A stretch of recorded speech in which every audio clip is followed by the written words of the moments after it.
Wone wana me ham ne ham.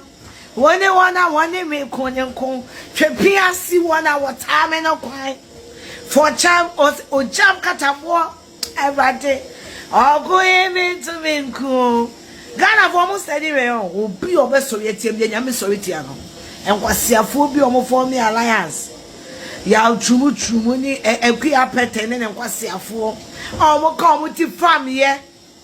My enemies that came together to become friends, alliances that were formed against me. Yes, you didn't hear tram. Mopenya me wa breki and there omwe.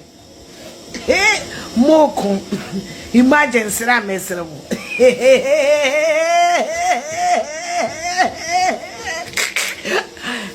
And the dear my baby edime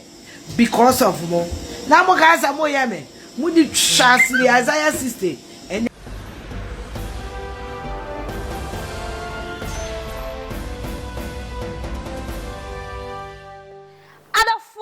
Obi biara kwa ba Ediba Syndicast TV sumidi ene obaya gege eya fi aso asinega anode achiache de akokoma na tamfo kiremu otenyankopon edi na semama no na mebomu kiremu sasu na eya Captain Smart ana ono so kiremu a oso obebobo youth ne nyina ya no ne akobugefuo no tumudifuo no ahe yakobo tenyankopon abo ade yi area mama ne kan asem ose be ma ho kwan da oba ho na mo se be ma ho kwan da be ma to de ene na Captain Smart se obebobo a eye youth na ne da ko timwe bridi brada nkasa ye be bum nkasa be se de edro no ye de anu kan enye ye de se de ba no physical ye be bum nkasa me guess for the day eye efia mela na nkasa ana de se nya no ha ye ne ba be kire ya dwen abobo nsem hu ye twen ho aba me ba me de ni akanyina e be to amoso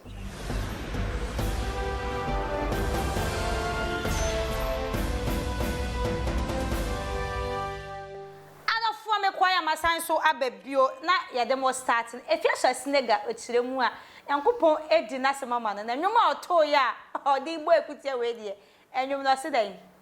mo angasa mutia wo behu enwom kro saso na eye Captain Smart o se yede anu aka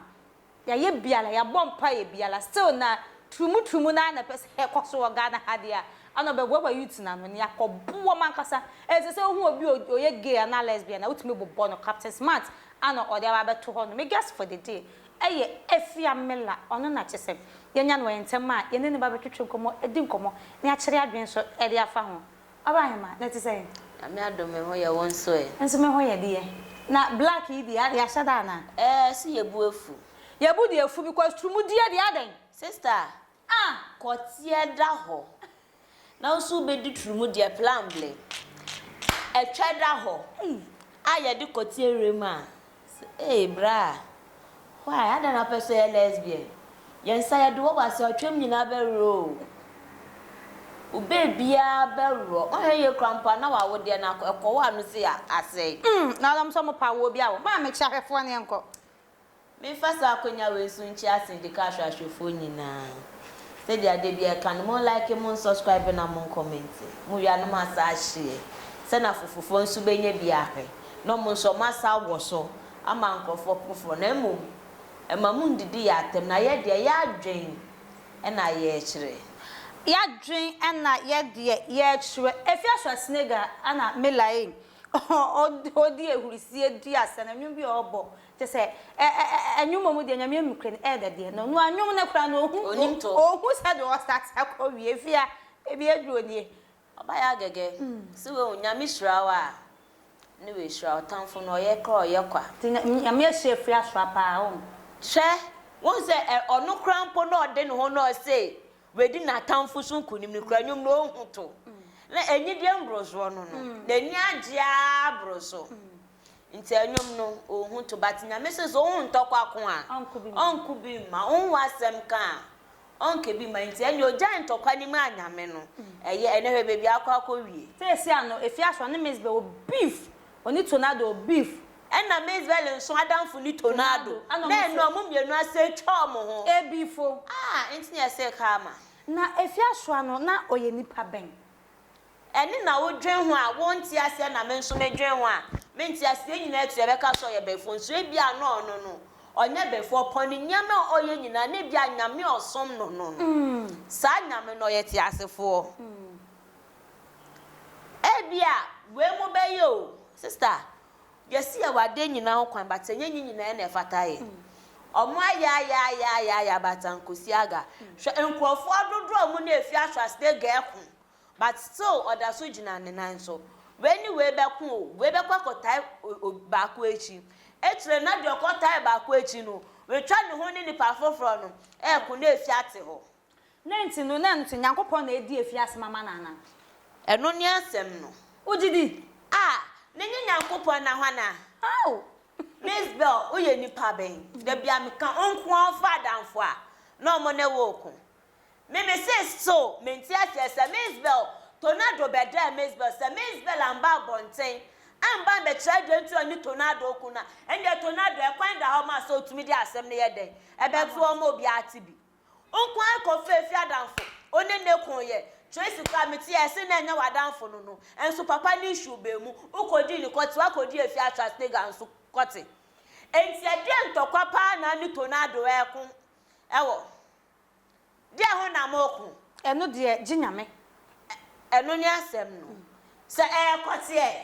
sister de no kan prem say de ho na moku onko afa danfo a ntokwa asazi si auto ye ni mu adanfo okro we mu adanfo pa de mes ben fe bia brown o se ma ne fa adanfo oba ya gege onim bia adanfo betumi aya ma adanfo betumi di wa kon so hwemu adanfo nso betumi ayi efi so hwemu so nya papa obeboa na se adanfo ne papa wen eno ni asem enti na nso eso auto obo na reframe sani obenya papa me hwehwe me to me bo asa hwehwe be ma papa nso asan to me bo asa ayi adanfo papa eni na be ma na obefa no fo no ya wadanfo fa ni ye obi bia unya asama ne sa be ma ne nka onu na anya ye kwampo no ni wa ye bibi onu we hye ntuntumi nkoton wa abonten so ati ase ontumi nkoton wa asem wa abonten onu be bibi no se mark reader we wuye fun so a ontumi kokan cha na danfo bi se gewe kamli ko ye bibi ni wa draw tattoo wa wada ne ye fun so ontumi kokon so koka kro no kra no be eden on be siri ni nto ha ne ho nkonkoka efi aso a o hwe na entokwa no bokwa ko gina obi echi efi aso snega menye so be kwa ko gina obi echi di asem ya ye unso no kwa sesre omo eto omo hwe efi aso asra wo srom no mbejan menye omo kwan ka ye jai de dada menye omo a ka ye jai ba tornado nso eto de bia esenya ma bi won ma oya onto nebo asem ni yenim de wi etede e na yenim de de asem no e ba aye but nipa no aba out open aba be power cho say the way you obi ano facha no e ye fe krakeke e ye fe se wantumi anfa asem na nhye ni mu na wan fro one on one na ampa ocho no de abeto abontia ma obi ehu se why you obi bi na opa ocho e ye fe ntimi ni tornado a ka we meneni be kun tokwa ma ya tanfu nyaye yen be yen gegegegege ma we be kana we abeka na we abeka da bi boko oni na se bia me nwade we ade ye me no anya me de meni anje ho e honum na o sa me pa atwo ni etwa asem ni so na bibia akọ dadin asan so be ba betina social media na nkrofa asere o e na se tornado kwa na be so kese efise wo Miss-Bell nya ntokwa a una gina chire na aka bi ma Miss-Bell una akumbi ma no na enne wo wase twa ona ne kwa akoko dia na ndi plan be we de mo me fi asasne ge nyamo mo me fi nyamo bra ebe ya on de ekono me patcho mu ntwa bibia so mo de mo mfa nkofie na mo nkotena ase na mo homo solve e ma mo ma third party ponti bi ene ma third party enti bi hwe ene efi asasne ga ono ti onu na otu ekuti anyom ma mu yo efi ahwa ene na ekuti anyom me na otu ma Mone wana wane me kwane nka oni wana wane me ha wane ha chapia si wana wota me ne kwan ai if ya so anyo ma se odi akwakoma tornado Miss-Bell ene omapamfo enya sem getua ha if ya so wenya monko se mam ya nto aso eye Captain Smart onu so se esi ade gay ni lesbian ni de enya de ye kon ne spiritual empire bo kasa kire be se de the bros na eko obegata youth ni nyina no na yehu o ma ye sibri wom na ebefa oba ya gege kwan bia so esisi efa krobi so de ni mi hu se ye bru amanfuo bi mbe ma pa o address mba se mi hu se India kroyi bia mehwewo sa anyama yang amanfo post to social media bi anya broke to o na hem bi mu nyama edo mo ahema o aje we nyina asen wa hem asese wo yeli eso ware no eti baby se mi twa mi nyame ani mi kunu ba na nso na odu turu mu eh obe agaga eya asifi mo he ade akos na yetan o ya di nyama yetio nya di nyama di agros ebe una nyama afa ya ase ade we eye sign so oba be wo ba be ma na oba be ma na ni be fi osema me wale oba mi kodi meto he o papa di ni to anka ya wo ya motere o ma me odi ni sa wo ni wan ka ya wo motere omo nhwe yi Captain Smart o se ye be gada youth ni nyina na te se ebro ana oba ya mi si Sunday mi bro on frame me obekọ mi do nyame na Captain Smart o hwe asa de we efa kwa mu de gege ebe ye adwuma sisi youth enya abre o na nya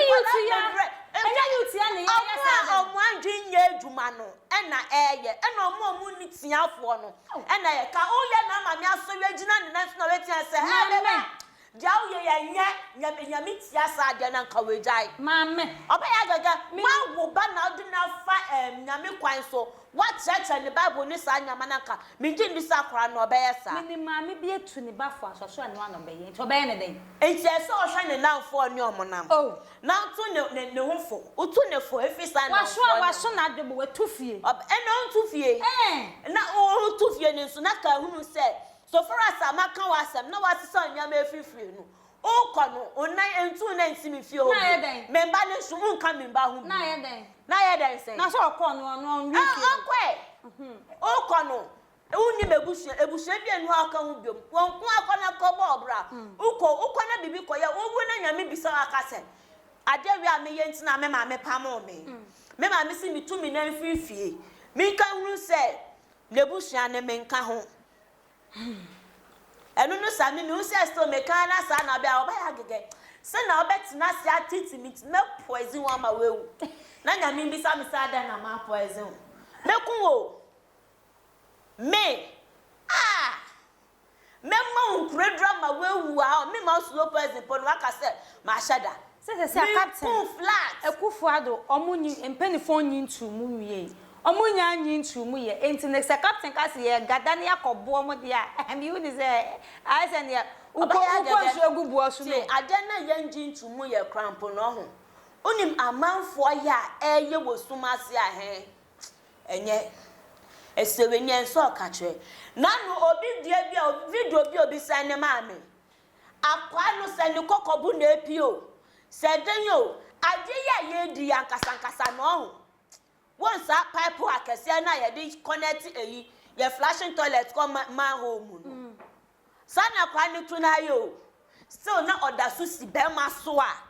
ye di ni trum he dey trum aye esu kwa na nyame ka se fe o trum na me he trum na me dem a wo no se de bi a me dem a sa na eti a ko be ko heaven se ne sa na eti dey akwa bonsan de my sister o be fe o trum no omo de so mo ni nyame ni ase mo nim se heaven bi bo ho na ase bibi so mo de nim se heaven bi wo ho enti o ba ye ne kire ben na ama me dem a o atete ye ben pa na ama me e de tete o kwan papa ben so na ama me do fa so won se bebre ni so efie ama me no mo se akola ni ko fa adamfo a onka ncho se me ba adamfo e de emwa o aye mlemu maamefo minni me se minni mo bi wasai ne ma minni mu ho hwe ne ma minni mu ho hwe enti oye mfiti ase no ma mi na ehu obede ehu minni madam fu bi oba opie nwumra gini sapala ne bewe no ye de serve obi eyi ase kura na ebi beka so ne maami enim saneba ni mu nsanom eno so opio de ankret ne ma begugu ne ho ne nan no de pie maami ni nim saneba ni mu ye enti na ye mlemu maamefo do amada o do wada amodo amada o kwa akoda no nim so obati sei obedi mfie sei aka Ghana mpo de minima akolanya 18 years a enye ejai ne ma ne ye de ope batene obi agage akole bi won ma 18 years onyayo enso hu akola no obra bi ya oba hon so we free fie he what ti echile kwampo no uye mbe show watu fie enye ono maame o de abonsem tofa na ache se gay ni lesbian se nsem ni de ka se ye kan de be chen If you are snega, Namia contokwa ma, one could be. Lemu, such a chin, Janem boy a mammy penny. Wouldn't so two for Sadena Moyeno, and Bamuna Munjai. Tornado, meanwhile, a friend is girl. Na semi ya kan wadam boko sani assembly na asem ko na third party na third person bi ante ya asem Captain Smart hey papa moni edwuma okọ afre me no be ko na si aga no mama yesen kọ afem ene dan video bi a me hwe nkwala mienu mbe ma mienu nkwala nkete menim so mo ko he sa video ni we hio sa de no mo ko hu we hio mbe mu abe 3 4 5 years o obaya na ba ko na ache ba ko ne hu na ode hye mitu na ya nko no ono nso da fom ho no se hu no mu hu yo se piano nko bi to me mami mo me yen hwe yen ba yo ni entu yen ba ne fo nyame bi won ma en boy we abun sanje na de ebeko ya sori e se Ghana ye Christian country enso minimum mi fo bi amutumi ba social media be kasa sa de we yen jintum ye je atum na Ghana ko wie sen wo o maame no papa dituma kaya wo ka se kra ni wi ase sade mu ma yenjai wa na emboa sade mu ma yenjai na emwa captain de aduro ni de enya brasem we eyempai gba konche ana wo se ye na di tai on mine na chi because ebro ne de ete se de mese wa konsu e de egu ebo oba ya gaga ebo ni so ebo wo bebi obi ye bi ene ya bunu na we unsa akwa we ye ne de de ye ni ahụ kokoya ni yembe shi no onye bie yo sanso na eye efiaswa snega ai nyame mo de se de Ghana fo komo so ye duwasam e de ama na emom no we efiaswa de ye nim ni paban ya wo ye so ye demon no so ye devil so ye antichrist so ye agent ye se de hu ni papa pe bi ye se de hu chese position awobo so ye nyame so eni panso na chese efiaswa ye obi a na sem na koye bibi hoho ankasa tornado and mesbe efiaswa ye nyamunti mo hwe na munsiesie masem because ade we de den de ehwembende aha na meba mam kwam de dwumede ni nyina besi me de dwumede be so mo me di ankasa ne oba ya gege ene ne enya no ntem a chese ye kire ya dwe ne bobo nsem ho ye efia mela oni na enya no ntem ha no se adofo ya kire adwen o entu unsu timi de wadwen kire de ba mo chese mo like mo subscribe na chese mo pia so me kire mo wo so mo nhemfe ma afofo na afofo ensu enye bi nhwe gisam company limited women of class ana omoso masema me di dwumedie ebe so mu de biara da women of class telephone number no 0244 989848 0244 989848 medama se makram